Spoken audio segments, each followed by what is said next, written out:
You can check out all the episodes of The Table of Truth on our website, www.tableoftruth.com. Welcome, everybody, to The Table of Truth. It is your man, Cam. With me, as always, is...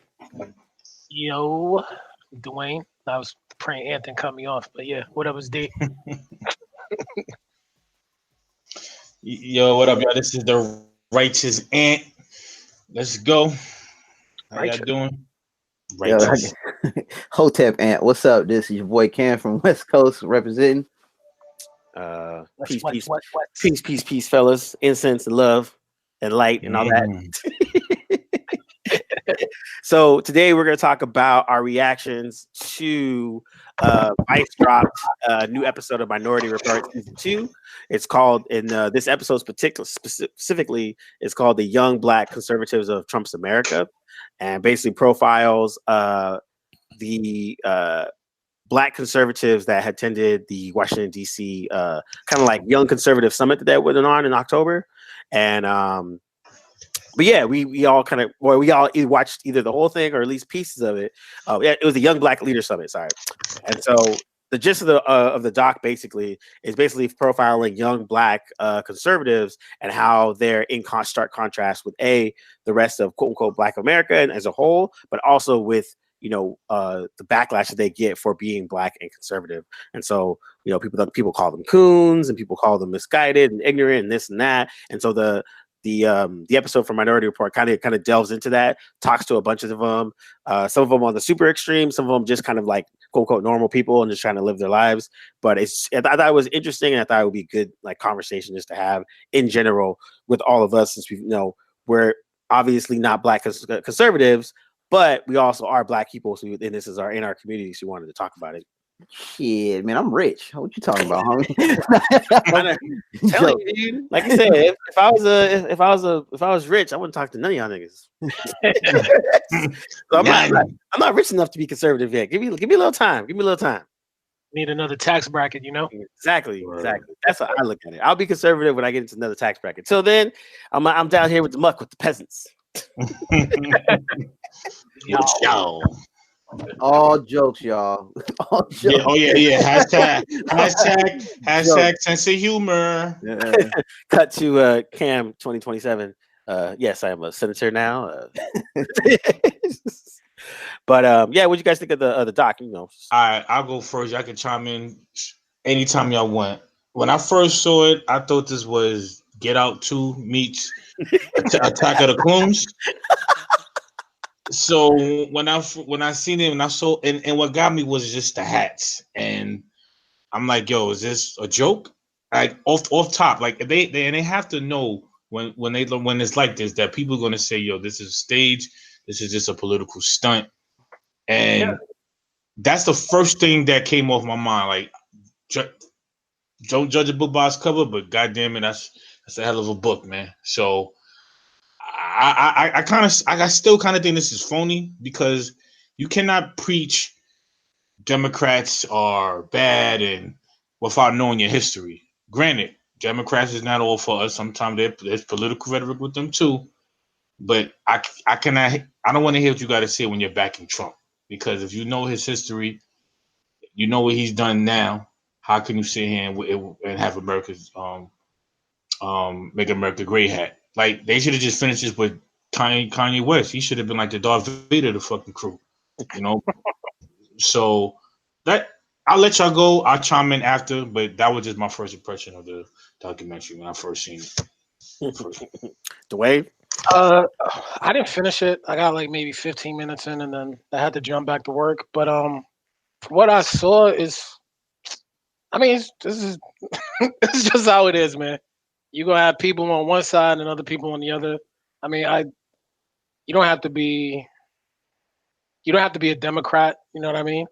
It's just weird for me listening to what 45 talks about, and then like just to see minorities who support him. I'm just like, I don't get it. You know what I mean? Like, a lot of people talk about economy and what can the Democrats do for me, but I just feel like when you have a guy in office who's, to me, racist, just the way the one, what was it, Friday, when he was talking about the government opening, and he went on a rant about the wall. just the way he was talking, I'm like, yo, like you exaggerating first of all, and second of all, the way like he talks, he was talking about Mexicans. I'm like, come on, man. So Yeah. like when I see stuff like videos like that, I'm like, do you guys are you really like, are you supporting him to be different? Are you supporting him for his message? So I got to finish the video, but from what I saw, I'm like, this is that's just how people are. You're gonna have weirdos on the other side. So I just took it with a grain of salt. I don't ever want to meet those brothers and sisters in that video because I'm gonna be like, you know what I mean? Like I'm gonna ask them like, why, like what are you doing here? Like Yeah. why are you supporting this man? Well, I thought it was interesting too because the first half of the video is a little bit more like good sound bites. It has like Candace Owens, who's super trolly, and then it has like and all that. And then the later half was actually a little bit better, where it followed two young black women who were in college, and how or actually there was like three of them, but one she was adopted, she raised by a white family, and when Trump won, her mom sent her a Trump 2020 or whatever t-shirt it was. She wore it, and then her friends all basically turned on her and that kind of stuff. And so she was just kind of going through that emotion. And then the other girls, they were talking about how like they lost friends just because they voted for Trump or whatever. And so what they did was they actually talked to the BSU there and talked to those BSU people, and they're talking about, hey, you guys at the BSU, you're supposed to be open to all black people, blah blah blah blah, but are you open to black conservatives as well? Why or why not? And so of course, the same jokes that we all just said, being a coon, ignorant, da da da da da, came out, and then the host was kind of like, well, okay, but then this is the BSUs for all black people, so that means there's space for conservatives, right? And all of them were kind of like, I guess.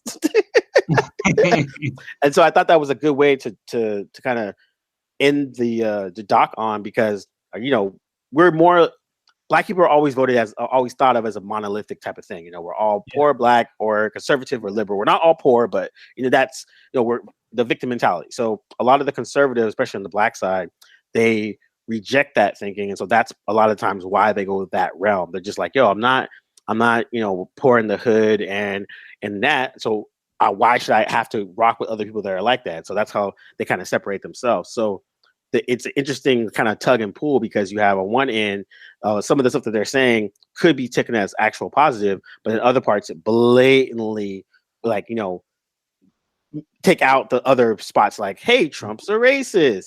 Yeah, but No, Cam, I get that because it does make sense. It's good to see the other side, which is kind of what I took from the video. Like you said, like we're always shown in one light. So I guess it's good to show black Republicans, show like we're more versatile. But quick question before Cam chimes in. I remember identifying as a Democrat when I was a kid. I don't know why they just popped into my head, but I don't know why. Can you guys remember what you before you even voted? Did you identify with a political party?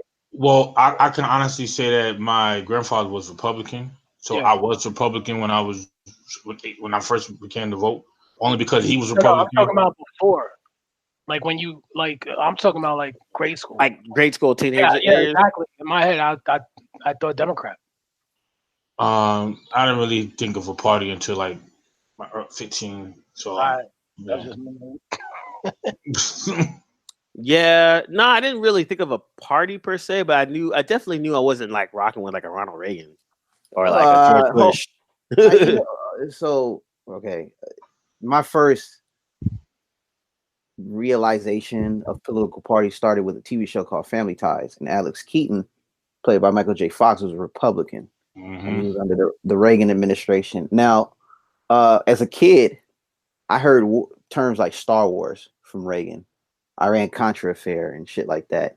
And as a kid, I didn't know what that meant, but I heard Star Wars, and I was like, that sounds cool. And then he was part of the DARE program.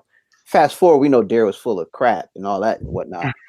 But as a kid growing up, we had the DARE t-shirts. We were all about it. So I guess as a kid, I was kind of akin to, I knew who Ronald Reagan was.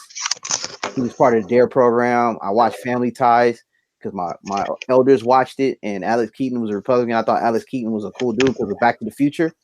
So yeah, I was like kind of ingrained into it by that association.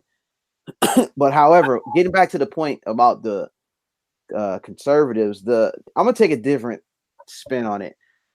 The issue I have with them It's not them. It's the people who criticize them. Yeah.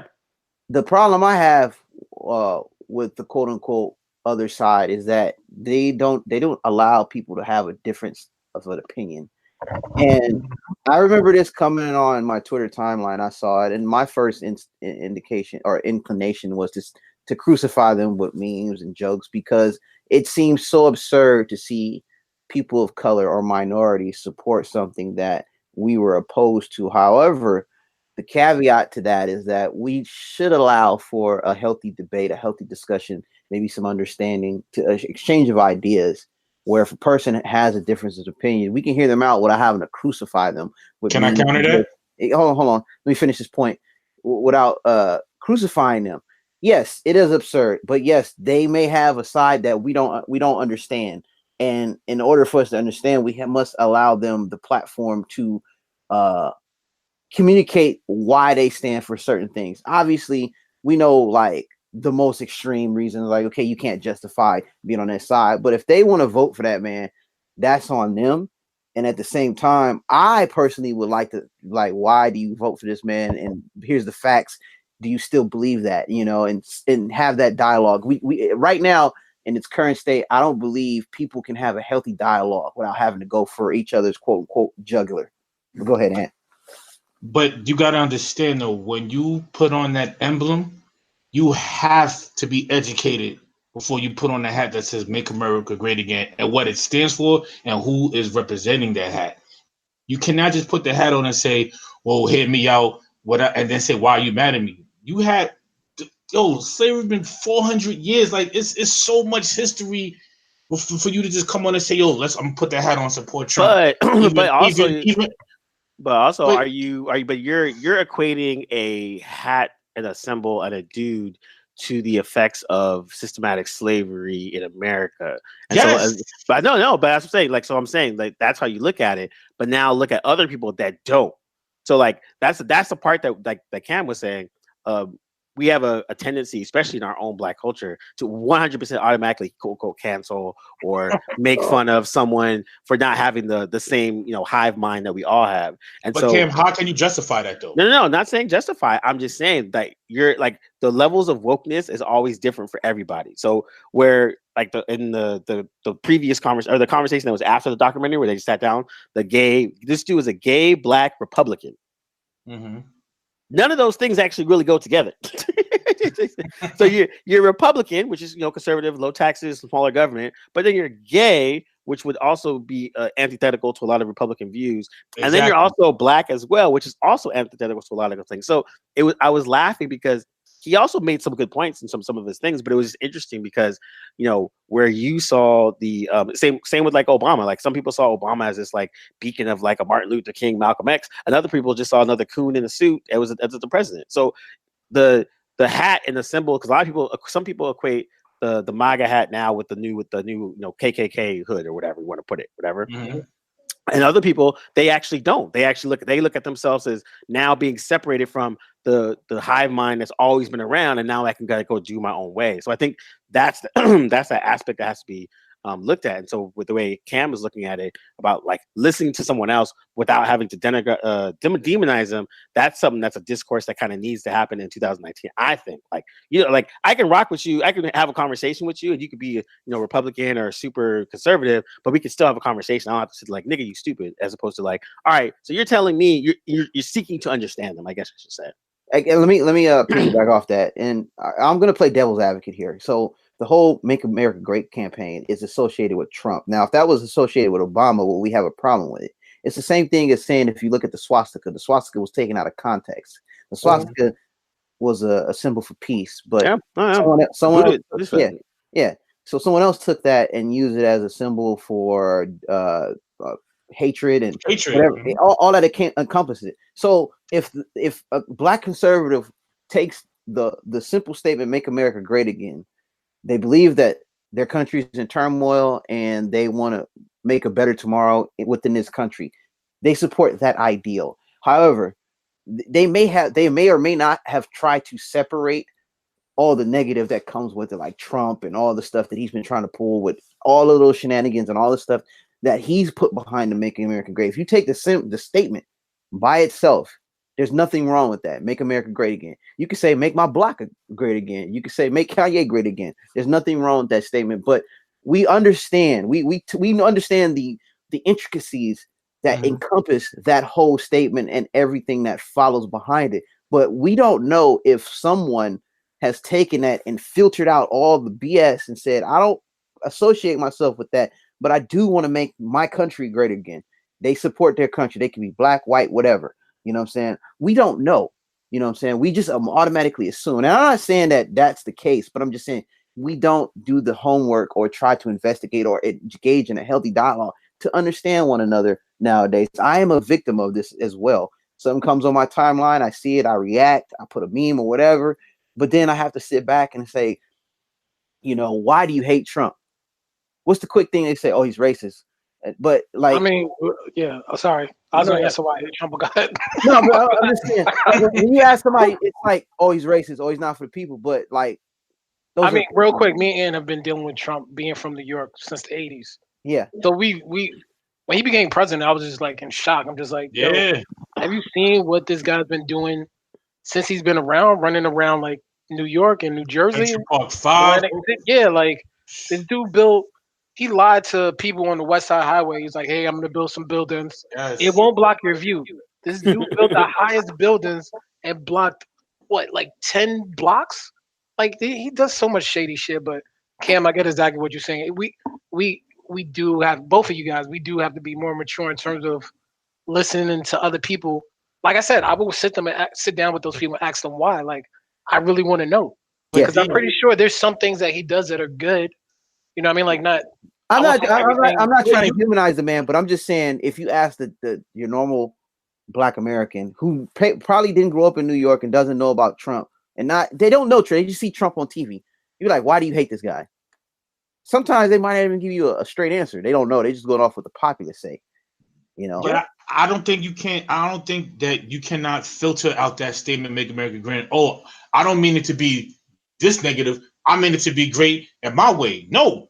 What that stands for is what it stands for. Period. That's like saying, yo, I'm a drug dealer, but support me because I'm trying to feed my family. Nigga, you still going to jail. It don't matter. It doesn't matter why you say it is what it is. That statement, "Make America Great." When was it great? At what point when you say great? When was great? The last time it all depends on individual. Man. Yeah, individual and context. Yeah, like, if you say let's take America out of it. Let's just say let's make the hood great again.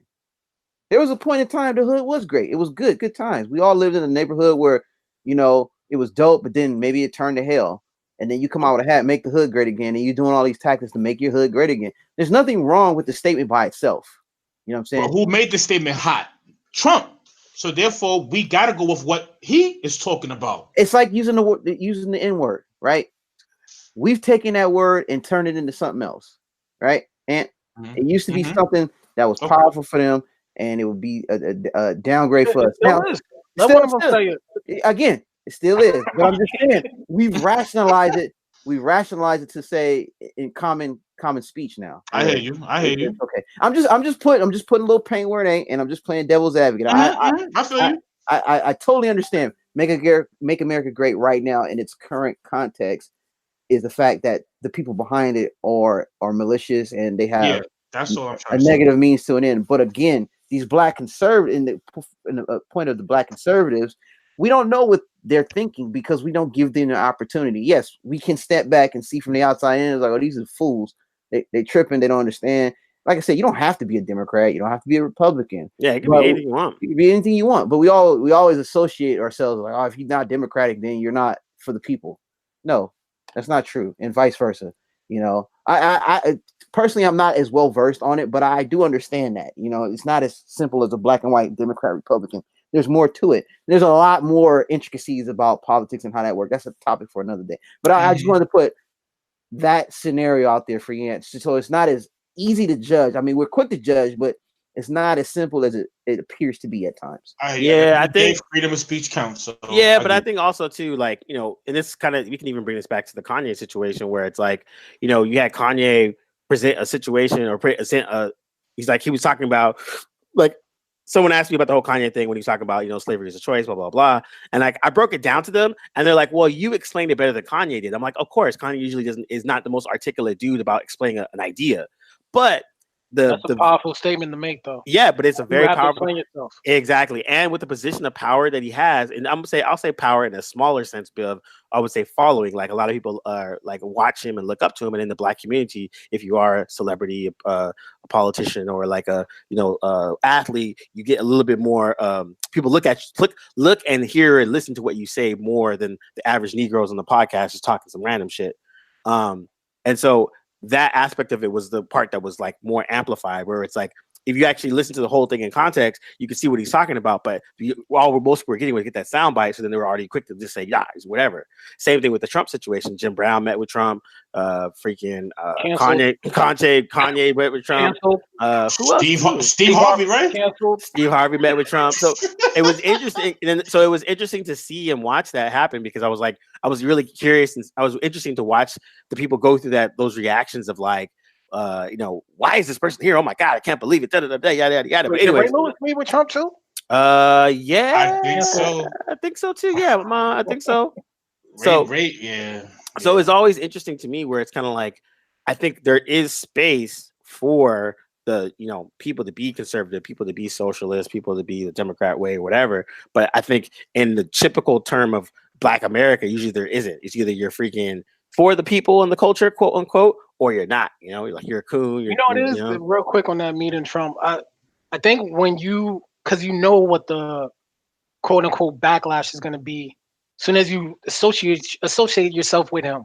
So I think if you're an entertainer, if you're somebody of stature and you're going to meet with him, you really have to be transparent and say why you're doing it. You know what I mean? Yes, you have to. You got to be like, I think Steve Harvey tried to break it down, like, or was it? I think it was Ray Lewis. Maybe he was saying, "Yeah, I'm trying to tell him like what's going on in the neighborhood."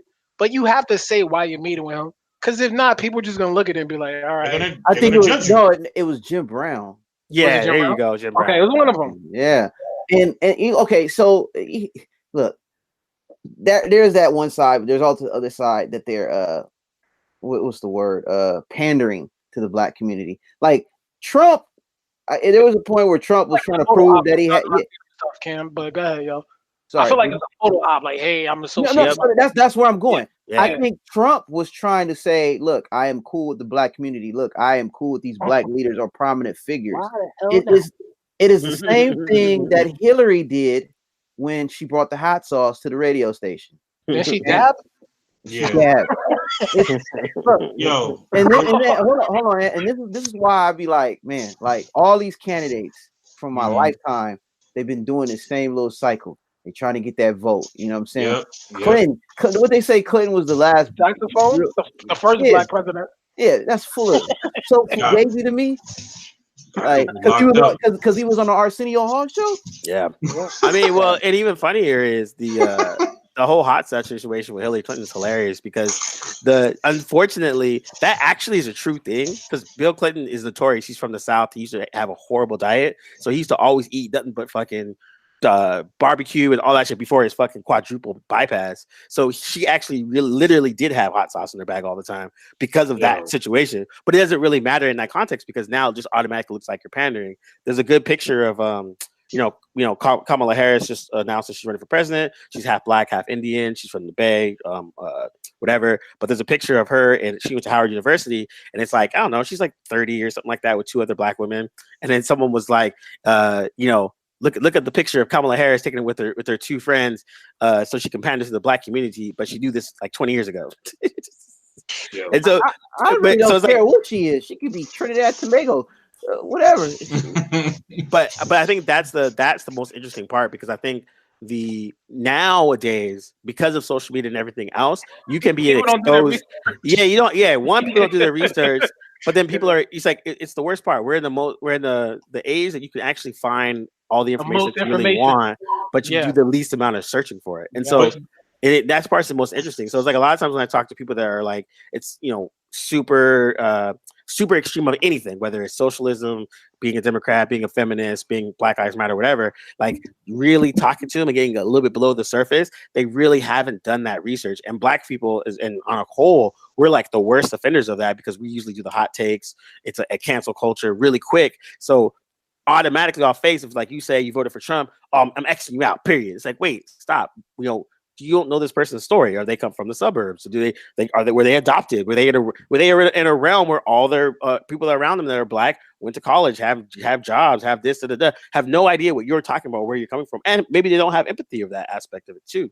So I think that's an aspect too that sometimes forget. Like people always, and then one thing that one dude said before I keep on the rant, but he was just like, he was talking about how why does everyone assume all Black people are broke? And that's a real statement. Like, that's usually when you hear a liberal talk about Black America or something like that, it has been in a negative term. And if there's a positive aspect of it, it usually is associated with an athlete or a movie star or something like that, never really on a overall basis. So I can see where from his mind. Can you name one normal Black guy? Yeah. It's like, what I mean? Like in tech or something like. I mean, I can't, but like your average person will be like, I'm talking about mainstream person. Yeah, I would say Tristan Walker. He's the one that sold Bevel. He's a tech dude. He's a CEO, millionaire. Yeah, I mean, I'll go. But you're correct though. No, but you're right. Yeah, but you're right though. That's what I'm saying. So like that aspect of it is super interesting, and so I can see in Black culture, again, if you're not like us, like people like us do things like this. And if you're like us, you don't vote for Trump. That's the mentality people have. What got me mad with Steve Harvey and it's like the Black resistance trying to politic with the emperor, man. Like this is staged to me. It's fucking you. Like what did they really think was going to come out of talking with Trump besides just publicity, like and apologies? That's the only thing that came out of that was the save face after they came out of that damn room. Yo, let me tell you why. And yo, you really think your speech is gonna change this, man? Like, fuck out of here. And this is why I get upset when I see this documentary. It's like, yo, why we always get bamboozled, Joe? Like, don't we know enough? Don't we know our history? Like, is they gonna play? Yo, again, the thing that sucks about politics is it's the them versus us.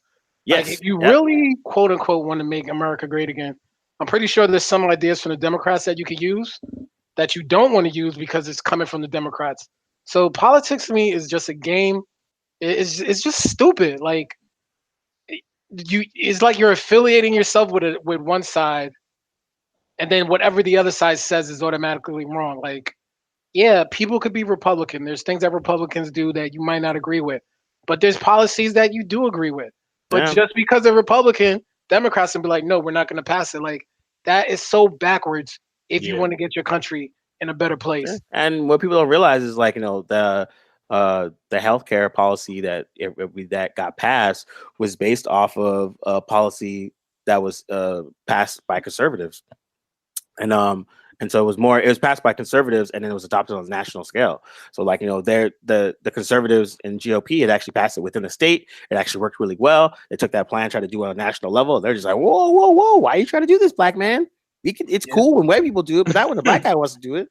Mm-hmm. So, but it is interesting because I think that aspect, like, I think the documentary was good to see because there's a lot more conservative Black people than Black people think because we just assume that everyone is quote unquote like us, and it just shows us in a different light. Exactly. And honestly, that to me was the best part. Like, Black people aren't a big monolith people like that. I think that's the overall theme of that episode, and so we have to kind of figure out if we're not a one big monolith, then we have to be within ourselves cool with not being a monolith. And there's room for everybody. Like, you can be Black Muslim and Black Christian and, whatever, conservative and this and that, and still be all in that same realm. And like, I think that's the part that everyone's having a problem with. Like, if you're Black, you shouldn't be conservative, as opposed to, if you're Black, you shouldn't think of as a victim all the time. That's the main Black conservative line. Like, oh, I'm not a victim. I worked hard. I did my thing, yada, yada, yada.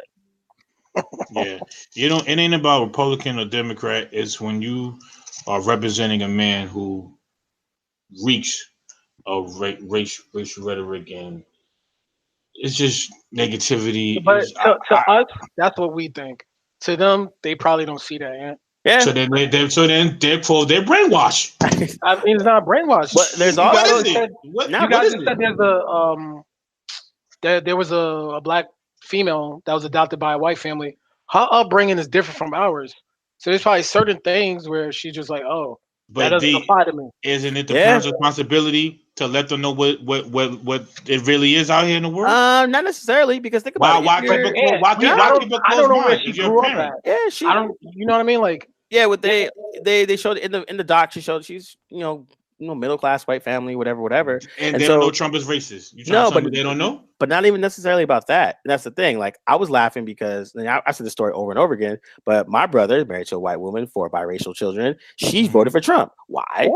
Yeah, totally. Damn. The whole church did. They go to a Baptist church. It's Hold mostly up. white people. That must have been some dinner, Kim. Yep. Yo, I was there. Yep. Yep. And- Wait, you were there where? Like after, like Thanksgiving.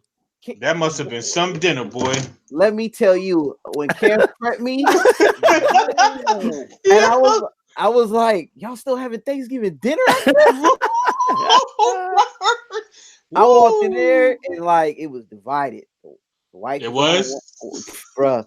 The whites was on one side of the table, the blacks was on the other side. Damn. Yo, I'm telling you. I shit you not. Politics was not discussed that day. Not even that once. And let me tell you this: you could tell the Republicans in the House by on which dessert was made. You got rice pudding on the one side. You got raisins with fucking. Somebody brought macaroni casserole. Peace cobbler to the left. Lines were drawn, gentlemen. Lines were drawn. Yeah. But wait, I don't mean to make this. No, but to continue though. But you know why? You know why she voted for Trump? So this is the conversation, because I'm talking to my brother about this. Yeah. And so And shout out to your brother, man. That's love right there, man. Yeah. So we know him. Yeah. So he was basically kind of like, they're talking about politics, and then she's like, she voted for Trump. And now again, this is 100% true. She voted for Trump because of it was funny because he was against, quote unquote, against abortion, or save the babies, that dumb shit. Okay. So one thing that what people that I saw reports after, and what people also don't realize is a lot of people that vote for like the presidency and that shit, it's really a one issue voter. They don't sit there and look at the person's whole record and think of blah blah blah. It's literally as simple as, I'm a conservative Christian and Hillary's over here with gays and black people. Nah, I'm good. I'm gonna vote for other dude. And so, on her end, that's literally like she votes Republican because of the Christian aspect. Now, never mind that Trump is literally the least Christian. Like, let Trump walk into a church right now. Yeah, exactly. Knowing full well this dude probably got a separate bank account for freaking for all abortion. All you see is this wig running around the church. Get me out of here! How could you? We had a deal. This was a fucking symbiotic shit. Exactly. So, but it was also interesting because again, that aspect of it was, that's how it was a single issue. It was like, and Donovan was like, wait. Just because of that one issue, you're saying is why she voted for Trump. Yeah, 100%. It didn't even enter her mind that as a white woman, married to a black man and having 4 biracial children, and this dude is said blatantly racist shit. That didn't even entertain her mind. The only thing she asked, Donovan actually brought this point too. He's like, he did all the shit that a normal Republican candidate does. Goes to the prayer breakfast, goes to the Catholic whatever church and the Baptist church. Like, he's like, he did all of that shit. Hillary actually did it. She went to more black churches. She was hanging out with the gays and other stuff. So from a Christian point of view, in terms of the Baptist, more conservative, they're looking at Trump as like, oh, okay, he's doing all the Christian shit. All right, cool. I'll just vote for that guy. And it was interesting to hear that logic because, here I am thinking of all the things that this dumbass dude has done, but not thinking about, they only looked at that one issue and literally just brushed off the rest like, oh, well. What did your brother say? You do realize I'm black, right? Yeah. They said that for real? Yep. That's the realest. Awesome. That's as real as they get too. That's as real as they get. I can't get mad at him with that. But what did they say, Cam? But I think, this is only for her. And I think in that respect, I think she didn't. Cam dry snitching on his family and shit. Yeah, no, but I think in that respect, she never really thought about it. I think that was the thing. Like, she never actually sat down and thought on that aspect of it. And and that goes to when you be in an interracial relationship. A lot of times, your significant other might not understand the certain aspects of Black culture, and so this is what I'm talking about. Trying to understand why. You know what I'm saying? Yeah. I understand that. I understand. That's but like at the same time, like, isn't that something you should? Like, of course, I feel like it's something you should talk about, yo. Because obviously, you know the backlash of Trump. And seek to understand. I think too. Yo, you know, Black History Month is every February, every year. So you got to know something. I don't know for what it is. You got to know something. All they know is Martin Luther King, man. But it's funny. It's funny. I was telling you the other day. I have a Mexican friend. He voted for Trump. Oh, hey. Side note. This is related to Martin Luther King. I was on Twitter and I seen the FBI, the CIA wish. Yeah. I stated, that was the biggest troll ever. Yes. Yep. All of them. Like, yo, everybody, you know what I'm saying? Happy MLK Day. You know, he's a wonderful figure. Blah blah blah blah. I was like, you two entities are responsible for killing me. And if I get another weather reporter saying Martin Luther King, I'm gonna lose it. Hey, what did I say? When white people get older, they malfunction. Something. I'm telling you, white people get older and they start malfunctioning. They start saying wild stuff. We got Martin Luther King. One of our homies in our respective chat said, "When did we lose Brokaw?" I was like, "I'm telling you, Brokaw. When white people get a certain age, it's something in they brain that just malfunction. They just start gassing off the mouth, wilding." Yeah, I think it's honestly that empathy aspect of it, not looking at someone's looking at things through another person's eyes, and like that kind of like adds to it. And I think, you know, with being like an interracial relationship, I was with my girl. We're at the grocery store, and in California, you get to bring your own bags. And so, I have, the bag that we're going to bring, whatever. And like, she has the bag too. And then I pick up a little cart. I'm like, yo, you need a cart? She's like, no, I just normally just throw it in the bag. And I was like, yeah, I'm Black. I don't do that. And then she legit had to think about it. She stopped and she was like, oh, because, that's not in her. That doesn't, that's not a thought that she ever has to even think of, But though, I can't get mad if another race doesn't know the history of us, only because somebody can say that to me. Why don't you know about my culture? I live here every day just like you. So how don't you know that culture? You taught it in school. The thing is, you don't know your own culture. Yeah, that's true too. I mean, I think that aspect of it. So I think, and also too, there's also the bigger movement in terms of getting to know your ethnicity and your roots and stuff like that. Like with all Ancestry.com, Cam was spoken on it before, and Michael Jai White, he went to he's in Ghana, and he reconnected with some of the roots that he had there. He actually got like a title and stuff like that. Like shit was really, really dope. But he had a good piece where he's like, the whole experience was amazing. But then he actually was talking about the negative aspect of it, how he was like, a lot of people were negative at him. And he was kind of like, why? A lot of people out there? Yeah, not in Ghana, not in America. Yeah. What? They say he's a sellout? Not even that. It was just like, I think there's a weird aspect of the whole going back to Africa, finding your roots thing that sometimes that people don't really understand or get. And that's just more because we talk about Black Panther now. Yeah, man, you're messing up my segue, son. You messed it up. He might get that up. He timed it right. Yo, went to Ghana. I like that, Cam. I like that, Cam. I like that alley-oop, Cam was at the slot machine getting it all primed. Dwayne just come out and throw his nipples.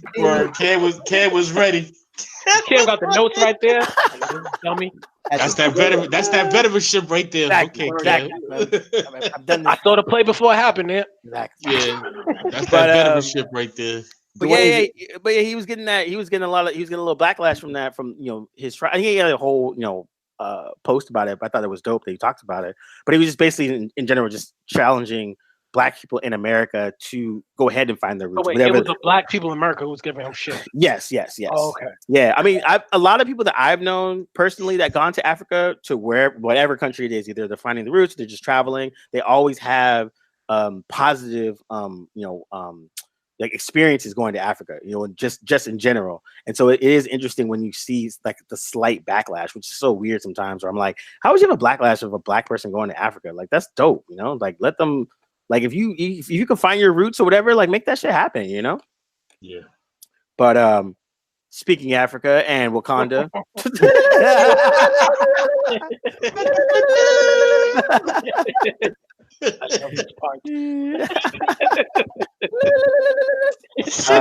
We are free. So Black Panther was nominated for Oscar for Best Picture, and as well as SAG Awards and for Golden Globes as well. And it was interesting because it's twofold. On one fold, it is historic because there has been superhero genre movie nominated for Best Picture. Also historic is on a predominantly black cast and a non-slave / victim role in a movie nominated for that kind of award. Now, on the other side, it's not, to me personally, even though I like the movie, it's not a Best Picture nominated movie. There's tons of black movies that came out in 2018 that are more than deserving. Oh, stop right there. Not black movies, just movies in general. Oh yeah, because no. I think Cameron's trying to say if you want to pick one. Exactly. Yeah. That's what I'm saying. There's tons of movies I think that are more deserving, but if you want to quote unquote, if you need to tick the one black movie, like this ain't it. You know what I'm saying? And so there's tons of movies that are more deserving to be in the Best Picture category, and we all know that Oscars are a farce anyway, so it's all whatever. But let's get past that aspect. All right, can I ask a question first? Mm-hmm. What's determine the best movie of the year? Do they go by sales? Do they go by? I need to before I make my statement. I need to know why was he Cam as the resident film person. Please, I'm asking Cam that question. Yeah. No, but what I'm saying, I don't know too much about it, but what I know, how the Oscars do it, it's stupid. There is a plethora of movies that people are supposed to go through and read this list. They only pick the ones that get hyped up. Like Questlove pointed this out. He's part of the board. Yeah. He was pissed because he did the same thing. He didn't go through and do all his homework. You don't go through all of it. You just go through what you think is more popular by what the hype is. So all these movies you see is basically, I heard this, I'm gonna vote this. There is from A to Z. There is a shit ton of movies out there, and you have to either watch them all or go through them all. And people ain't got time for that. Like. These movies that are nominated are this hype machine, and it's an unfair process. So when I see like certain pictures to get nominated, I'm like, how? Like, this don't make any sense. There's a lot of movies like the movies at the end of the year that you see, right? Like it's the last movies that come out in November, December that always get nominated. Now, it's not to say they don't get it right sometimes. Like I said, Moonlight was the hype, and it was beautiful. It was a dope movie. I watched it. It was well worth it. Sometimes they do get it right. Sometimes they don't get it right. And sometimes they get it wrong. And sometimes you got stuff like obvious, like some of these movies, I'm like, wow, really? Like, why is this part Best Picture? Are we that short on? Maybe there wasn't a lot of movies that came out that got hyped up, So I mean, also like in the Questlove example, he was talking about the Mr. Rogers documentary and how that didn't get nominated, and he said, and his whole reasoning was just like, in his head, he was like, oh, that's a shoe, and I don't gotta vote for that. Let me put my vote behind something else, and then it doesn't get nominated. He's like, oh shit, what the hell? Like, how come this didn't get nominated? This is obviously a dope documentary, should get recognized, but like Cam said, because it is a voting process between quote unquote the industry and all that, it is about the hype. And so if the hype in the marketing isn't good enough to get to that person to that level, then those films do get missed, and sometimes it doesn't work. Now for the Oscars, them nominate not I'm not even gonna say them, but people picking Black Panther as a Best Picture thing is almost an easy win for the Oscars, because it's like, oh look, hey, we recognize that one black film that everyone likes, as opposed to being like, is it really the Best Picture of the year type of situation? Like Sorry to Bother You by Boots Riley is like, I heard mad good things about it. It's finally on Hulu. About to check it out. I watched Black Clams. I watched Black Klansman. That shit was pretty cool. I gotta see that. Yeah, that was dope. I enjoyed it. I totally enjoyed it. Sorry to bother you, and I would love to know your opinion when you watch it, Cam. Yeah. Me and Dwayne on the same hype. Like, I heard really, really good things. Then I heard the like, what's the hype about? And same. So I want to. That's the part of the reason I want to like. When I hear those conflicting things, that makes me want to watch the movie more. Like, you hear the extreme, like, oh, this is the best movie of the year. Like, nah, this shit was trash. That makes it more interesting for me to watch because I'm like, okay, this is definitely splitting hairs. Look, there are some movies that you can listen to or see the trailer and know it's dog shit. Aquaman, I don't need to watch that to know it's dog shit. You know what I'm saying? Like, there's just certain movies if you go to watch a movie, like I went to go watch G.I. Joe, not because I thought it was gonna be good. Because in the theaters? Hell no. I went to go watch it because I was a kid. I just wanted to see what it was about, and I knew it was gonna be trash. Lesson learned. Yeah. Hey, I saw a Dragon Ball movie theater, so who am I to judge? But we went for jokes. We knew. Oh yeah, I know. No, hold on. Wait. This is Cam felt like he was hoping that G.I. Joe was decent. I was like, what a man store for? Because we had Transformers. Yeah, I saw Marlon Wayans. Yeah, I was like, all right. This is a guys, and I was like, all right. Yeah, this is a historic day because this is around the time when Dragon Balls came out. It's around the time I started hanging out with you guys. And Pope was like, yo, we're gonna go watch Dragon Ball Z. It's gonna be laughs, blah, blah, blah, blah. I was like, nah, I'm good. And you all went, and y'all came back, and you were just like, yo. That shit was so forcing ourselves to laugh, yo. Yes. And when they gave him fucking sensu soup or whatever it was, I'm like, yo, all right. Yo, it was like 8 people in the movie theater, and we was like, I think we was the only ones in there, like 2 other people. That was it. But yeah, like Cam said, like it's all hype driven and marketing stuff. So on some aspects, you're right, it does get it right. Other aspects is completely off the mark. But hold on, Ant, you really like Black Panther to win Best Picture? Why? What about that movie that's so dude? It's Black people. Well, hey, if it's a reason, it's a reason. I want to hear your reason. Okay, Trump supporter, go ahead. we gonna make movies great again. All right, here we go. Nah, honestly, that was like the Marvel roots. I ain't gonna lie, man. It brought people to this. Hold on, wait. Can I talk? Let me tell you why. All right. It brought people out. It brought unity. That movie. People was wearing dashikis in the movie theater. People was coming. Everybody was African all of a sudden. Girls is wearing afros. Like it was a culture change, culture shock. A Marvel movie, and it probably wasn't even meant to be that, but it was. And people came out. All races came out to watch it. Supported the movie. Sold over $1 billion, which I said it was going to do. And so. On that aspect, why should you also said the Knicks were going to make the Eastern Conference? Hey, listen, 2015. I'm 1 for my predictions is I'm probably 1 for 40. But for this one, but yeah, you knocked this one out the park, yo. He said, but for this one, 1 for 40. But yeah, D knows. But this movie we all can admit this was a culture change. That movie. No, it was, but does that make it best film of the year though? No. Because if I don't know how to, I think for impact alone, why shouldn't it not win movie of the year? Because movies are supposed to do that to you, right? They're supposed to change you, bring you what? Look, the only thing you got right was that $1 billion. That was, you hit it on the nose. I will give you credit. Okay. However, being disrespectful to Blade. I'm not being disrespectful to Blade. Hold on. Out of all that Wesley Snipes fight and Blade bigging up, you gonna see here and say Panther was the jump off? Okay, that's a good counter. In defense, is there a movie more memorable than Black Panther in 2018? Amen.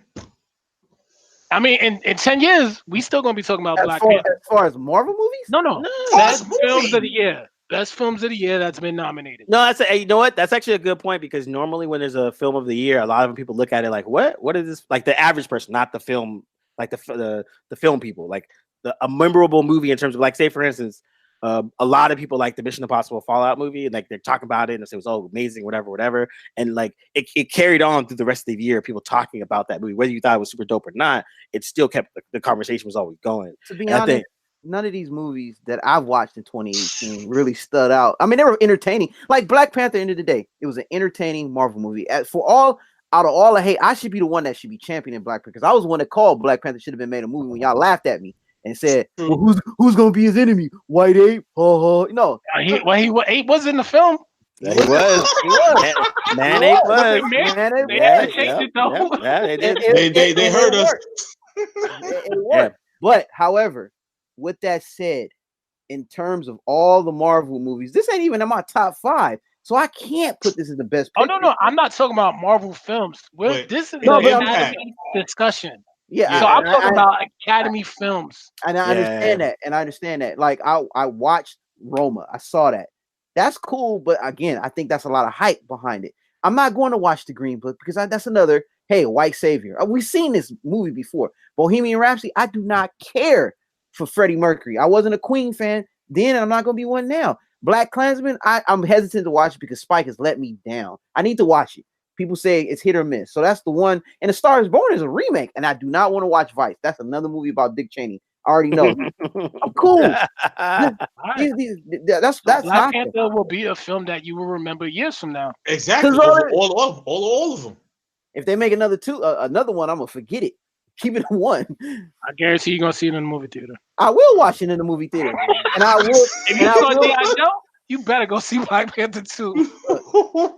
Look, I'm a Marvel fan, so obviously I have commitments to. Man, that's crazy. I've actually watched half these movies. Stars Born, I peeped that. Black Klansman. Stars Born wasn't bad. Yeah, it wasn't bad at all. Yo, Bradley Cooper fucking killed that shit. Yeah, man. Oh, he was dope, acting wise, and the way he shot it and everything, and like. So Spike is back. Spike Lee's back. No, don't go that crazy. Yeah, I like 25th Hour. I like. What was the last great? Wait, what was the last? Inside Man. I like Inside Man. Inside Man was good. That was good. That was real good. That's it. Yo, I didn't see Red Hook Summer, whatever he made, but hold on, let me see what's dumb. Oh, what was that one like vampire movie he made or some shit like that? Oh man, he made a vampire movie. It was like a weird. It was really weird. Then he made a remake of Old Boy. Southern Vampire. He spoke about that. Inside. He spoke about that. He said he didn't get a chance to make the film he wanted to because they took over. Yo, anyone ever catch Miracle on St. Anna? Yeah. Did I see that? No, I had to because the homie was in it. So. Okay. Oh yeah, I didn't watch it. Red Hook Summer didn't see he that. really didn't make any film. Inside Man was good. To be that was honest, 2006. That's 13 years ago. To peep this. To be honest, the last really thought-provoking Spike Lee movie was Bamboozled.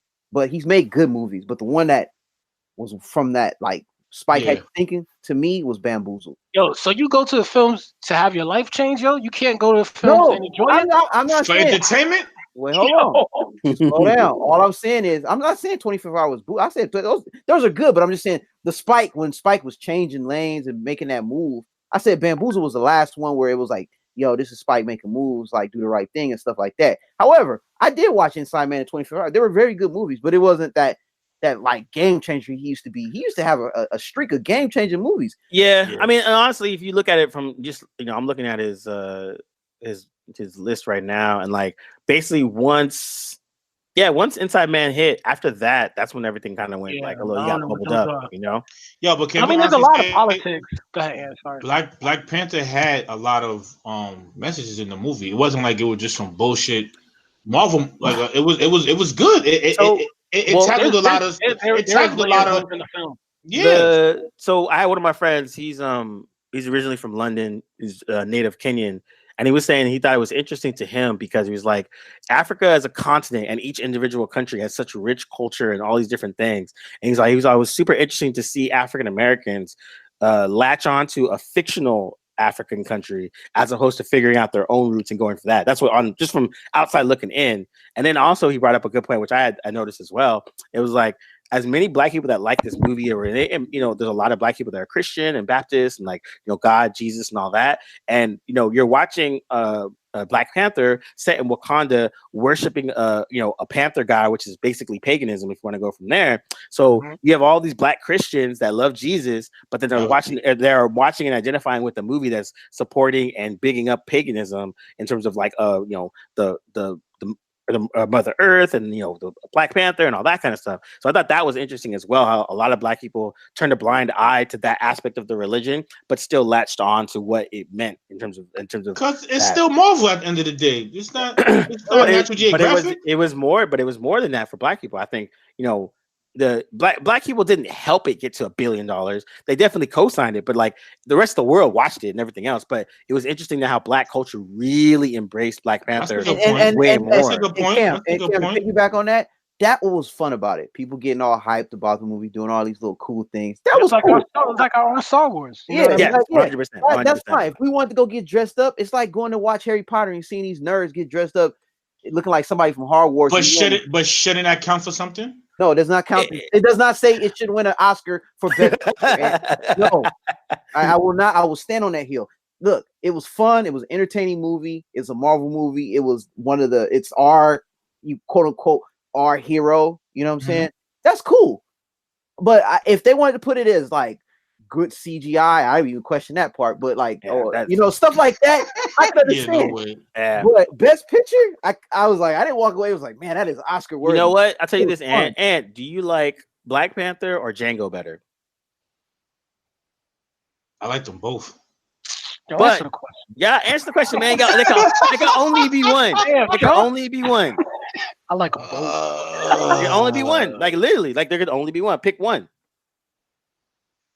All right, so I tell you, you get to watch a movie. You got to pick one of these movies. Which one are you watching first? I'm watching Black Panther. Okay. All right, so you like Black Panther? Lion. Django, man. I watch Black Panther. Yeah. I'm watching Black Panther. But Django's a better movie. Django's a better movie, but I'm watching Black Panther. Yeah, I can't compare those two, man. Why not? They're both Black superhero movies. That's like a Black dude killing white people, and you ain't behind it. Like I said, it's a superhero. It's legit. It's legit a Black superhero movie. He came from the gutter. He grows up, overcome his obstacles, won his girl back, killed a bunch of white people in the process.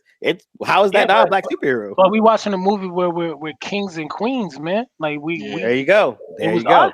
That's the symbolism that people wanted. So Black Panther had that aspect where they had all of that. That's the aspect of it where, like, there's a big picture now with I think it was in the SAG Awards that recently, where the cast of Crazy Rich Asians and the cast of Black Panther took a big old group fit photo.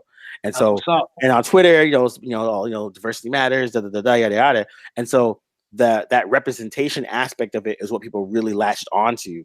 And so, like Black Panther, Crazy Rich Asians had that same kind of thing where a lot of Asian folks were really gravitating it because it's like, oh, this is our movie. And then there's other people that were kind of just like, that's just rich Asian people being so that's hypocritical then, because it is a game changer then. What we just said just now is a game changer. Black Panther brought out people. It brought a hero to a community that we were starving for. It showed a lot of Black actors and actors. It was a game changer. Crazy Rich Asians is the first all Asian cast movie though. Well, I'm talking about Black Panther in 20 years, but yeah, you're right, and it's the first one in 20 years, but yeah. I mean, yeah, because we could say to be that well received and also to be number one exactly. Like the last one with that majority of Asians was like Joy Luck Club, which is like 93 or 4. I think game changers should get recognized too. It doesn't have to be. That's cool, man. So wait. So the recognition could be by the nomination, but the winning. If a winner gives you $1 billion, I would be surprised. You know what? I wouldn't be surprised just because that's an easy way for Oscars to try to make up for the dumbness they've been doing forever. See you Blackies in 20 years. Yo. Exactly. That's just like how Training Day won. Yeah. And exactly. I was like, no. Same shit. Same shit. That's one of his most memorable roles. Like, granted, he should have won other years. But he should have won Glory before that. Glory or Malcolm X. But Malcolm X too. Wait. Glory, he got nominated for supporting, right? He got Malcolm X too. I think he won for Glory. Did he win that one? He didn't win. He was supporting in Glory, wasn't he? Yeah. He didn't win for supporting actor. Morgan Freeman was nominated. So he won for best supporting for Glory. He did. Yeah. Okay. And then he got nominated for Malcolm X, Hurricane, Flight, Fences. And I thought Hurricane was going to be the one where he made it up, or Flight. Yeah, Fences, and Oh shit, he got nominated for the Roman J. Israel movie. I never watched I that. heard that movie was basura. I heard it was trash. I did not. I'm too scared to watch it, yo. Bro, you had me on the edge. I was like, is it good? Word, me too. I heard So, that movie was basura. Yeah. So, but yeah. So you're right though. It's the same. It's the same shit. Like they should not have won for Training Day. That's retarded. But Man, you know, Denzel ain't gonna Why win not? anything. A lot of those lines are memorable, yo. People still quote that. And look, I get it. I get why. I'm not taking away that he won for that. I'm just mad he should have won it way earlier because he had better roles. Yeah. He went in. I'm out. Like, It was a makeup. You know what I mean? Yeah. Like, It was a makeup. That just sucked, yeah, though. definitely was. Like Al Pacino, right? No, Halle Or Berry. De Niro. DiCaprio. DiCaprio. Yeah, same. Yo, but like D said, if it's people's gonna talk about Black Panther for the next 10 years, why shouldn't that win the best movie? Yeah. I can't use that logic as why it's the best movie. Like, I'm gonna talk about Moonlight because it's just one of those movies that that really hit hard. Like, what was the one with there was another one with Philip Seymour Hoffman and Joaquin Phoenix, and it was a movie based off Scientology, but it wasn't about Scientology. It was one of the best movies I ever seen, and I understood it, but it's not talking about. Sounds like life changing and groundbreaking, if you ask me. Yeah. Gotta cry and shit. It was dope. I liked it because of the acting performances between Hoffman and Joaquin Phoenix. They really went in. It was a character. The movie was about like a character study between those two dudes. It was dope. But like, when Michael B. Jordan said, "I'm reclaiming my birthright," Killmonger didn't go in. Killmonger. Joking heads. I know. Killmonger did him too. Like, but it's the same thing. It impacted a lot of people. Is this your award winner here? That's my award winner. You already know I will be watching. And it's been a long Wait, you still time. watch the Oscars? No, I don't. But this time around, I'll be watching. So if Black Panther gonna win or don't win, you gonna get on Twitter or something? You gonna hit a backflip if they don't win? I would just want to hear why. That's all. You know why? I would love to hear people reactions to why. That's all. I wouldn't even protest. And every year, protest. I won't protest. Shit, every year, Black people don't win a movie. Get out there. You gotta give it to Black Panther. It makes no way. Are you serious? It made you tell me what quote unquote black movie had a bigger wave than this movie. Whether if it's any type of genre. Black Panther's third act and the rubbery CG, the CG disqualifies it for me. Period. The third act is it starts to fall apart. The first two acts are awesome. I loved it. I like the progression. I like the acting. I like the story. The third act is when everything starts to kind of crumble a little bit. There's still good parts and bits to it, but like crumble. But his accent that crumbled. The accent crumbled. The rubbery CG fight scene. He got thrown off. The Gumby was boo. The Gumby was crazy. That's what I'm saying. So like you got this buns. So straight buns. So if you want to get into that aspect, you want to get real critical. That's how you can get that critical in that aspect. So it's like I think like what Cam was saying is like you can't like every year. This is what happens. We get into this like this black person should have won this award. This is like really should have they have like what I know that the Oscars is pretty much the end all be all when it comes to film. Unfortunately, like whether you agree with it or not, it still is. And I take that back. Glory's number one as far as impact for me. I take that back. But Black films? He said Black Panther out of all black films was Glory. Glory was the one for me. We watched Glory. We watched Glory in Glory has me in tears every time. I watched Glory in in school and grade. I can't watch that no more. It hits me too much. That movie's too real. That shit's real for me. But yeah, but Black Panther this year, there's no other movie that you're gonna tell me is gonna win over Black Panther. Look, this is how I see it, man. Hold on, did you watch the other movies? No. And let's get to the New York Knicks. AB's coming to New York. I've seen 2 movies on that list.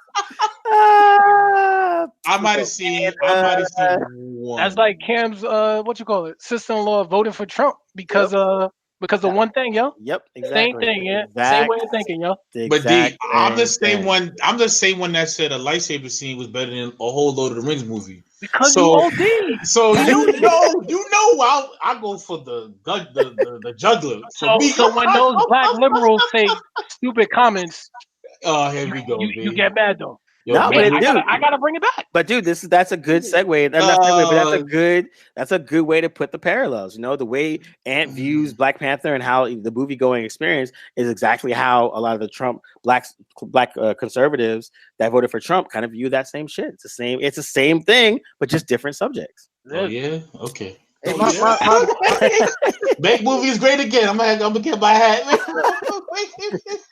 my biggest gripe is when people complain about Oscars is like, because the movie doesn't win, it doesn't necessarily mean they deserve it. I mean, like, people got up and roared when Luke Cage got canceled. I was like, it wasn't that good. Yes, like, it was. Oh no, it wasn't. So it was terrible. No, it wasn't terrible. No. But I can understand why it was canceled. Now they canceled Daredevil and Punisher. I'm like, why? That was actually, it was good. No. I mean, we can get into the reason why those things got canceled. Why is Luke Cage whack? I can tell you, break it down. Okay, hold on, I'll break it down. Like the dad, they want him. They want Luke Cage and paid in full Harlem, yo. It showed Harlem. It showed communities. Hold on. They want to pay the full Harlem, yo. So look. To break it down really quick, the reason why they got canceled is because all the Marvel properties on Netflix are co-owned. Half Marvel, half Netflix. Marvel and Disney are making their own streaming service, so it makes no sense for them to pay extra money, and Netflix too, because Netflix got to pay extra money to have these shows on there. So it's easier for Netflix just to cancel them now and then let them go, because Marvel really can't fuck with any of those properties until at least 2 years. So they can't make another Luke Cage, they can't make another Daredevil, they can't make another Punisher for a minimum 2 years. So for Netflix, this is a win for them, because it sucks for them because they can't have those episodes on post once they get canceled. I don't know what the legalese on that is, but in terms of money wise, Netflix is going to be paying a premium to have these shows on. So why not just cancel them now, have their own shows and superhero shit that they pay for themselves and then reap all the money for. And on the Marvel end, Marvel's going to start making their own shows anyways. Plus, Kevin Feige is not a big fan of any of the Netflix TV shows. That's a whole other story. So, so in general, it makes it easier for both sides to say, let's just cancel them, move on, and like we can do our own thing. You guys do your own thing, and then keep moving. So Disney's gonna make Luke Cage again eventually. It's a possibility, but I think it's highly unlikely, purely because Kevin Feige wasn't a fan of any of the Netflix shows. I don't know what the specific reason was. They definitely do. Yeah, but best believe you're gonna get a random ass Moon Knight TV show or fucking Canary, Mockingbird, and Hawkeye. You know what I'm saying? Like, so look for that in the next couple of years. But anyways, now back to Luke Cage. Luke Cage was entertaining, yes, but if you want to say good, Punisher is a better show. Daredevil is a better show, but Luke Cage, again, you know, they have a Disneyland version of Harlem. Mike Coulter is pretty wooden in terms of the stuff and to show that how the writing is different is look at Luke Cage on Jessica Jones and his lines in there, and then look at Luke Cage in his own show. He's actually better on Jessica Jones, showing that the writing is weaker on Luke Cage. Now, the musical direction, I like the bad guys in Luke Cage more than, like, say, Jessica Jones. Like, Bushmaster was awesome. Except what was that one dude that was in season 1? He was whack. His brother? Oh, yeah. Oh, the brother was the worst. He was the worst. That was some Meteor Man type shit. But, like, Mashallah Ali killed that shit. So, Baby Lords, that shit was yeah, so Luke Cage again had good elements and parts of it that were good. But overall, I couldn't say it was a good show. It was an entertaining show. I'm disappointed because you know, the writers behind it, I wanted to root for it, and like of course, and it had like a hip hop sound. I was like, okay, this is fun. Hashtag Cam hates black actors, but go ahead. Boy, I tell you, it'd be your own people. Yo, when I was at Marvel, because that first week is when Luke Cage came out, and so that weekend I come to work. And then they're talking about Luke Cage and being all critical, saying this and that. So they're like, yo, Cam, what'd you think about Luke Cage? And I was like, first of all, I'm black, so it was amazing. And they're like, I was like, all right, now they got out the way. Now we can talk about the critiques. So, but yeah, like I said, Luke Cage, entertaining show, but it had its issues and it had its problems. And I think season 2, they got a little bit better about it, but then they still had some issues too. Like Ryan Stokes was good. Ryan Stokes was good. They wasted her character though. She was dope. She had a good performance. She did a hell of a job. Oh, she was having the time of her life. She had so much fun. You could tell. Every time she was on screen, she was just having fun and enjoying it. when he did the dab, that was the end of it. Yeah, and then also like from like I didn't know, I'm not Caribbean or anything, but like Josh and some other people were talking about that. Like they were so pissed at the freaking please put a real West Indian show.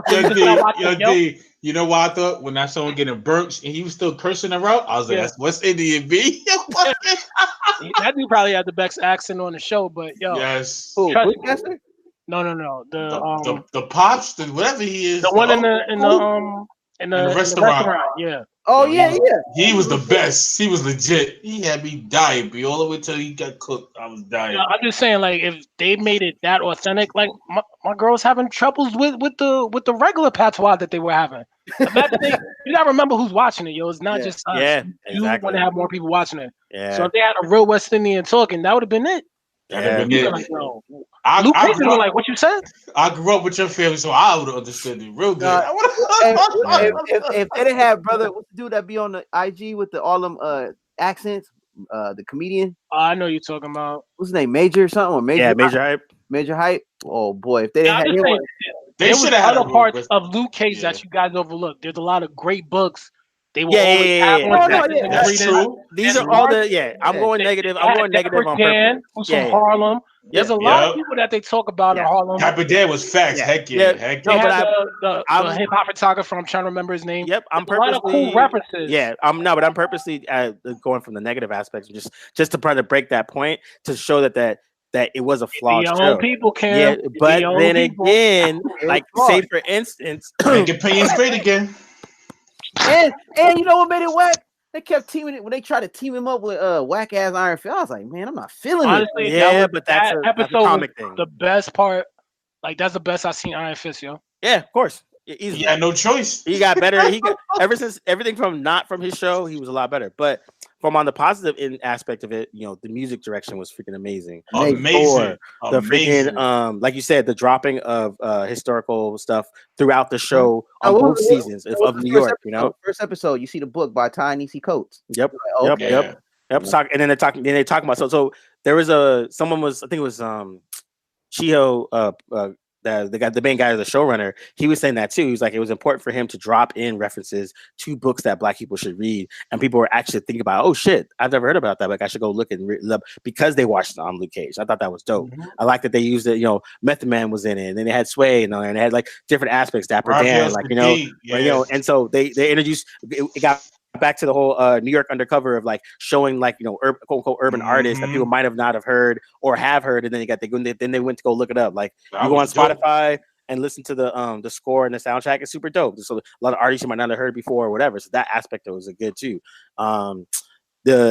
Like when I say the fake Harlem, because a lot of those shots are in Crown Heights, and so that's down to like logistics. I mean, Williamsburg, but that's because I've been living in New York for that so now I know that. But then I think, but on the other side, from the outside looking in, a lot of people enjoyed like Luke Cage as a whole. Like they like the characters, like the bad guys and all that kind of stuff. I did too. Yeah, the bad guys are official. I love Misty Knight was cool. I like her. Misty Knight was awesome, man. Yeah. I think the supporting cast, to me, out of all the Netflix shows, the supporting cast helped all the shows. Like the main character might not be as good, but then the supporting cast helped it to elevate it a little bit better. The only one that on a solo tip is Punisher, because Punisher fucking kills that shit. John Barry Punisher was amazing. Let me Luke Cage is the weakest character on the show, but that doesn't take away from it in terms of acting. Exactly. Surrounded with talent. Let me say this about going back to Black Panther. Like I said, whoever was a stunt fight coordinator need to be fired. Because I looked at Daredevil and Punisher with half their budget. Amazing. Anytime you saw a hallway scene, you knew it was about to go down. And Cam, it went down too. So this is why I'm gonna bring it back to Black. When I saw Black Panther fight scene, I was so heartbroken. I was like, why we couldn't get anything like Daredevil? Well, they can't make it rated R for defense. No, he's just a straight fight choreography. You're right. Look at Civil War. Look at Black Panther now. He fights so much better than he does in his own movie. Okay. And dude, when you watch Civil War and you saw Black Panther, you was like, yes. Yeah, he went in. He about to go in. And to get a whole feature film with Gumby as special effects and pokey special effects. I was pissed. I'm like, man. Okay. Well, at least when he fought Killmonger, it was no CG. Thank God. What? Oh, you talking about the real fight? Nah, the real fight. Okay. The real fight. I'm talking about during the waterfall. That's the that was a Gumby scene. I'm talking about the Lion King, cliff when they fought on that shit right there. When they fought on the Lion King cliff, that was official. I killed Mufasa.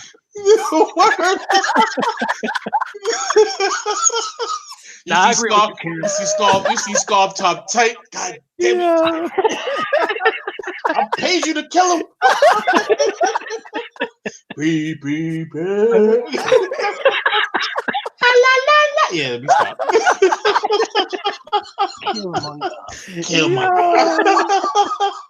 I will say this, Ant. Black Panther did have people want to dress up as comic book characters for Halloween. We had people want to be Killmonger. Bro, what other options we had? Yeah, true. We had Spider-Man for a hot second. Miles Morales, we could have been him too. Well, that's true. And Dwayne made that point before. We talking about how, like, during Halloween, you always be the black version of something. Exactly. And so with Black Panther, people could just be themselves and just like, I'm Black Panther, like, as opposed to being like the black, Indiana Jones or whatever. Well, we got Tyrone Biggums or somebody, Hey, we all in the same boat. We hated Halloween because we couldn't. We had to be the black Indiana Jones. I was like, yeah, you could be Blade, but like, which Blade do we want to be? Do we want to be a belt for a whip? Yeah. Backlash. I'll be so tight. Like, what the fuck? Yo, it's over when somebody's like, yo, what you supposed to be? Hey, Dwayne, let me give you a quick story. When I was, I came as one Halloween. Peep this. I came as Mars Blackman. Yeah. Nobody under 30 knew who I was. They were like, who you supposed to be? Just go home, bro. Yo, you can't even be Superman. You can't be none of them characters. One year, me and Ed was damn well Chilean minors, yo. Yes. Oh, Somebody asked me if I was Mike Tomlin, yo. I said, yo, man, I'm about to leave, yo. We can't even be Mike Tomlin. Yo, I'm like, that's what people don't understand. It's a struggle for us for Halloween. It's a struggle for us, man. We can't be selective, man. Black Panther broke down that wall, Cam. That's why I got Yo, that's why I gotta get it. That's why I gotta get it. Hey, last when I used to have my afro, they was like, "You supposed to be Buckwheat?" I was like, "How come I can't be Frederick Douglass?" I quit. Bitch. Why everything gotta be Buckwheat with a fro? Oh, yo. Now we got respect, man. Yeah. We got respect. Well, there you go. All right, with that, let's do some final words. Final word. They never had a Meteor Man costume, and I want to know why. You said Meteor Man? They never had a Meteor Man costume. Or Blank Man, yo. Or Blink Man. We're not doing it, B. Yo, we had a rough B. That's why he got to. That's why he got to win it. That's why he got to win it. We got some notoriety, man. We got some respect, man. Oh shit! Hilarious. I'll do my final word last. Oh my god, that was Buckwheat. Woo! Cam, you want to do your final word? Yeah. Seeing Rosario Dawson go from Eric Andre to Holcomb just shows I had the president-elect. What's that dude's name? Cory Book, whatever his name is. I don't even know. Light-skinned dude that's running for president. Cory something. Cory Booker. Cory Booker. Just shows I had a chance. Cause she, man. You dating Cory Booker? Yeah. Since when? Man, this has been a thing, bro. Like, I'm devastated, but it just shows, man. You fellas shoot your shot out there. Like, because Rosario is giving chances. She is giving chances. So that's my final word. Shout on her Twitter page one day. I'm like, yo, look at this guy. Yo. Oh, you know I will. Hey, shoot, bro. I was about to report you to Twitter. I'm like, yo, look at this guy right here, yo. You better not, boy. Support your guy. I just googled it. Man, they would just have the movies, man. That's it. Nah. We go. I'm gonna drop something on you. Stalker. You got some hidden surveillance or something? They was at the show of Hamilton together backstage, and she was singing to him. Damn. Yeah. Sorry, brother. Yep. Dwayne, final word. I just want to give props to a black hero or comic book character that's overlooked, Mr. Glass, yo. I went to see Glass last night. That dude's the smartest comic book character of all time, yo. Samuel L. Jackson. It's worth it. No. You can wait the DVD. But yo, Samuel L. Jackson, man, like I really feel like he doesn't get enough props, yo. He's a better actor than Will Smith. Hardest working man in Hollywood. Bro, he does a lot of good movies. He's gonna be in Captain Marvel. He does everything, man. Damn, how many comic book characters has he been? Just two, right? I think just two. Yeah, I think Nick Fury and Mr. Glass. Unless, but yeah, unless you count Mace, if that's a common Mace. Oh, Windu. Oh yeah, Mace Windu. He was a Jedi, so he up there. Damn. But yeah, I saw Glass last night. I mean, you could wait. It's not a bad movie. I probably give it 7 out of 10. It's really hard to make a comic book type film without a lot of background, but they have 2 films that kind of give you a background. So my final word is to wait to DVD if you can, but it's a solid movie. That and Creed 2. Huh? That and Creed 2. Oh, Creed 2. You can wait to TNT. Word? With commercial. Are you serious? Oh. No, it's just it's hard to pit those two together. Like I know, I just didn't get the Russian side of it, yo. You know what I mean? Like I watched it. I don't want to ruin it for anybody, but obviously Drago's son is fighting Apollo's son, so there's history between them. But it's just a dynamic between Drago and his dad. I'm just like I wasn't really feeling that part. It's a decent film. But it's just like, I don't know. They didn't have to make it. Okay. And it did so well, you know they're going to make a part 3. Damn. But you know what? A black man directed this, so go see it. Sorry, I take it back. Make I'm on my Alchemy X, yo. And Alchemy X, yo. Make movies black again. My final word. My final word is Spider-Man Into the Spider-Verse got nominated for Best Animated Feature. That shit is super dope. I watched it twice. It's just a really good film. Like, and it's good on the art level. It's good on the actual like superhero level. It's good on just the actual film level. Like, this did a really good job. And I think it could actually break that, you know, the Pixar wins at Best Animated Feature every year thing that's been happening basically forever. But it's dope. I can't recommend it enough. It's probably one of my favorite movies of the year. So, want to give that shout out. And you get the final word.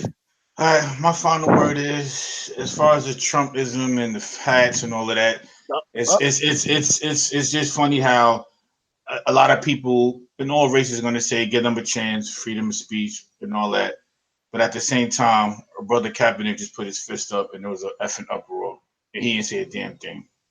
So just pay attention to all of that, man. They choose what's bad and they choose what's tolerable, and you're not getting me, man. Who's they? What do you mean, you people? Everybody, because it's everybody who judged Kaepernick on that. But this one, I feel like it's going to get a pass. Oh, let them express their political views, but then you want to hang Kaepernick for what he believed in. So I just find that hypocritical. And I agree with you because all these bootleg ass quarterbacks out there getting jobs with Kaepernick, not facts. Yeah. Facts. Yep. Yo, Mark Sanchez, who's the one that got brought out of retirement? They was trying to bring out the Hasselback at 43 years old. Almost. Get out of here, man. I'm good. Nice. But yeah, man, this is a table of truth, and we out.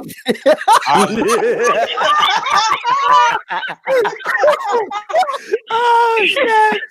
Yo, we're laughing at this. Wow. Oh, we got a fan who's Helen. Yo, we got a someone is not too fond of our type of comedy. Shout out to that one. Cancer. Shout out to that non-fan. I'm supporting. What she said? What she said? The fan? Yo, said Dwayne hate black people. Dwayne, what did you do to this young lady?